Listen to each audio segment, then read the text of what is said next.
As I feel like I should lead off anytime somebody sees me and they go like this, I should give you a look familiar?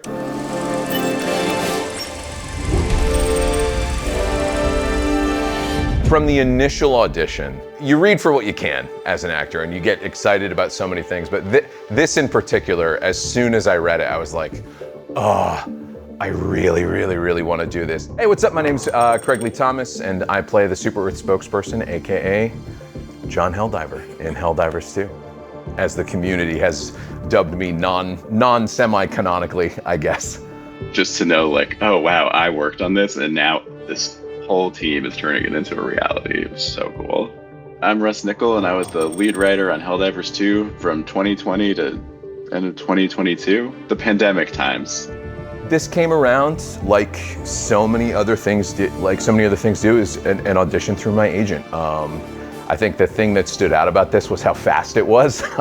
I think casting was crazy.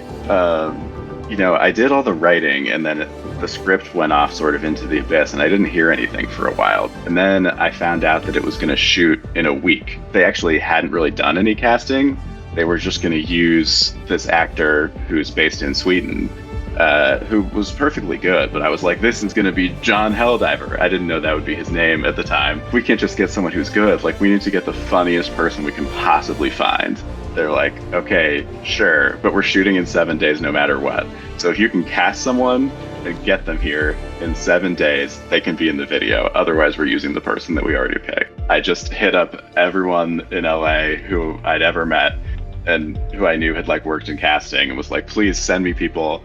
I got the email at like 10 a.m. on a Tuesday, I think. It's like, hey, this is due like end of day or now. Like they really need this fast. I was like, oh, normally for self-tapes, it's like, oh, maybe like due by next week or something. I was like, okay, whatever.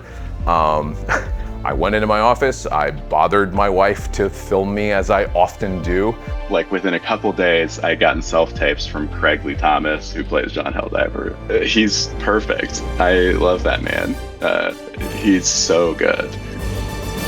Look familiar? Scenes like these are playing out all across the galaxy. And you could be next. Unless you make the most important decision of your life. Prove to yourself that you have the strength and the courage to be free. Join the Mecha Troopers. Become part of an elite peacekeeping force. See exotic new life forms. And spread democracy throughout the galaxy. That afternoon, I get an email like, hey, you're in the top 3. I was like, Jesus, they are moving quick on this. And the next day they're like, you have a passport, right? Yeah. Why? I was like, okay, you need to be at LAX on like Friday or Saturday. You're shooting this on Sunday. My name is Fredrik Löfberg. I'm a cinematics director from Goodbye Kansas. Goodbye Kansas is a playground for grown-ups. But in all honesty, like we're a premium VFX and animation studio. For the Helldivers 2 intro cinematic, I was a director. And basically my job was to take the brief that we got from Arrowhead and sort of distill it down and try to come up with a cohesive story for the intro cinematic. Because you're going to be playing the father and you're going to be like frozen in the background, you know, it's like... Look at this guy. Yeah, yeah, that's so good. And then throw that ball back to Arrowhead, and that's when Russ Nickel got involved and he wrote the first script for the intro cinematic based on my take of how we should approach this in a cinematic way. People are angry that we're doing it right because they should be angry. Once we started storyboarding, then some of the details in the script we could enhance and or mitigate and stuff like that.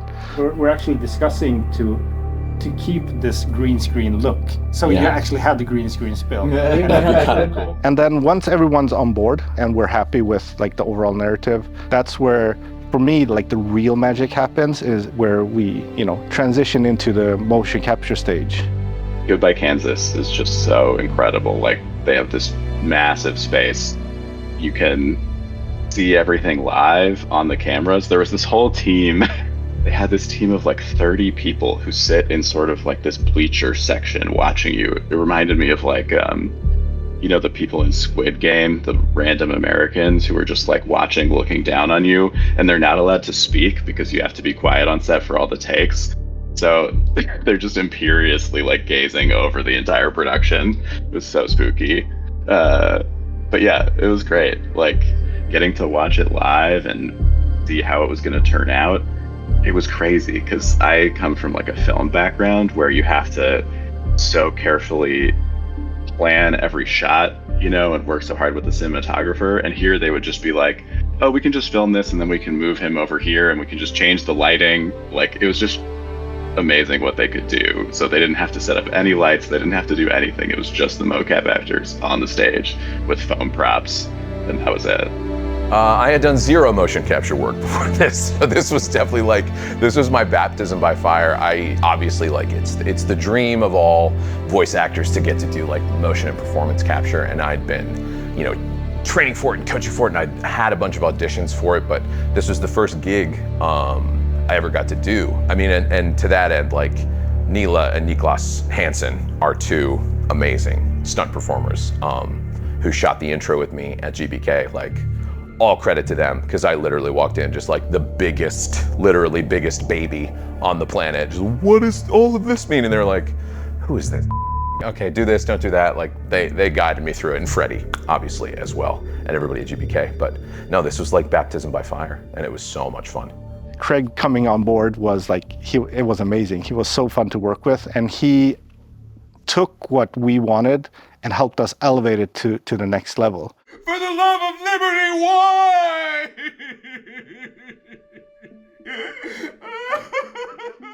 My job as a director is a lot of times pulling actors back. But in this case, it was really fun because we knew we wanted to get, you know, over the top. And we have takes that will never see the light of day that are like really over the top. But it was just so fun. I mean, it was so hard not to laugh during takes. Ouch. Look familiar? It's just those days, I was like, none of us could stop laughing. He just had us in hysterics the entire time with all the improv he was doing and his deliveries, and it was just so much fun. Right, got to get your ass to Mars. The thing about Colin Farrell's, he's very American. Just never moves his mouth. Just a little routine maintenance. Please, return to your government-approved jobs and sanctioned leisure activities. The longest process is the creation of Craig in digital human form. The first thing I did at the studio was all of the scanning. We scanned his face and all of his facial expressions. I went into the first little Thunderdome of just like 200 DSLR cameras, and this poor GBK engineer, and he basically was like, do this now. Okay, do that. Yeah, can you do that again? You f***ed up raising your eyebrow. Okay, cool, I'll do that again. You do that for like 2 hours. That has to be applied and worked on and put together as like a coherent character. And then, you know, our amazing, talented artists, they would go in making sure that what we captured and what we saw on stage actually got translated. So that was like the beginning of it. And then record day was more like a typical day, like you get there, you know, getting into the cap, getting into all the accoutrement, putting all the dots on. Definitely like, you know, similar to like getting in costume for something else. And then, yeah, you walking onto set and just sort of getting thrown into it. It was pretty amazing.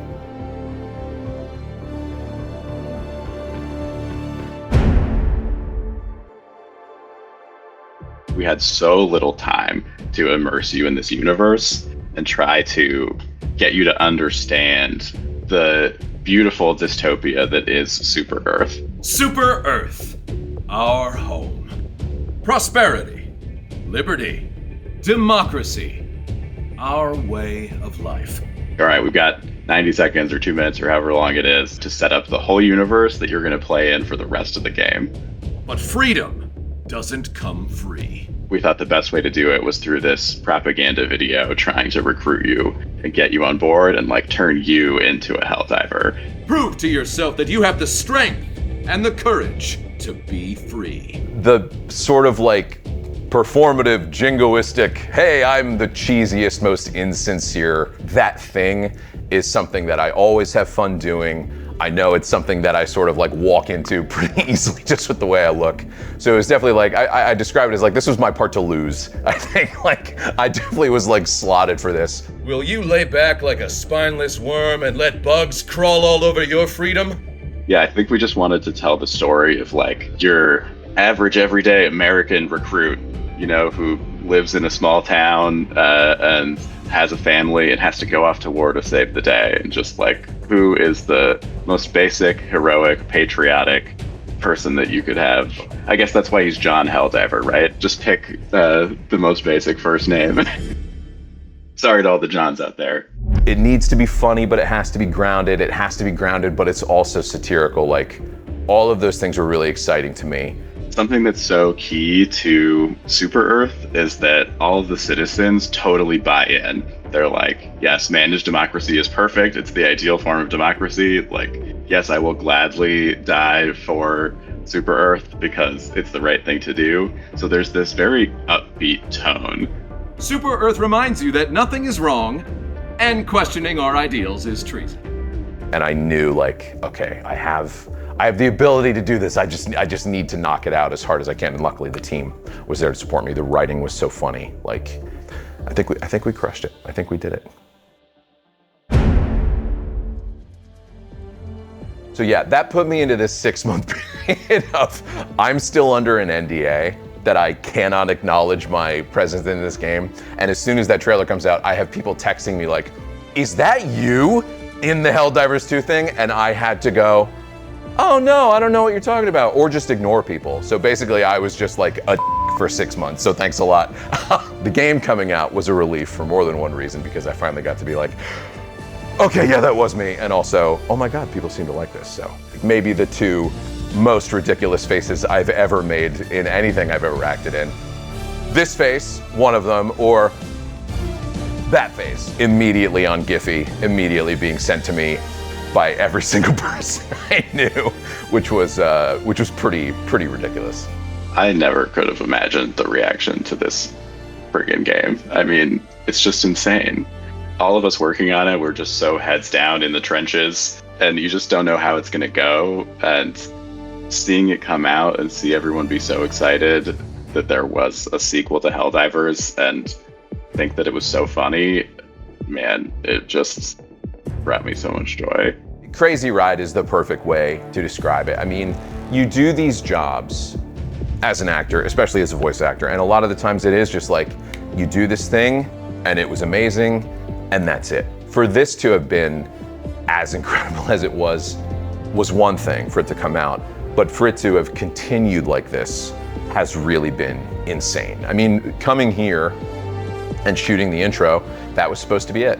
All of a sudden, hey, what if you announced this trailer? What if you narrated this thing for this new drop? That was so incredible. And I mean, getting the call to do the Game Awards appearance was just like, it's amazing that they phrased it like a question, because they literally sent me an email and were like, hey, do you want to be a superhero on stage in front of everyone you've ever met? And like, yeah, I think I could free up a Thursday. That was an amazing experience. The first time you put on the armor, I didn't want to take it off. Maybe more than anything else, I think the community of this game was such an out of nowhere shock. Like, the extra level of how much people are into the world and into the story. The comments and people watching it almost like every time they boot up the game, like they have to watch it. You know, you can't go against Super Earth. It's been truly a highlight in my career, to be honest. To be accepted by a community like this and championed is like the biggest compliment you can get as an actor. So just like, more than anything to the community, just like, thank you. Like, I need you to know how much I appreciate it. I love this game just as much as you do. And getting to be the face of something that so many people put so much work in it's out of this world. And like, all I want to do is just keep doing as good a job I can, because it rips. So thank you. More than anything, thank you.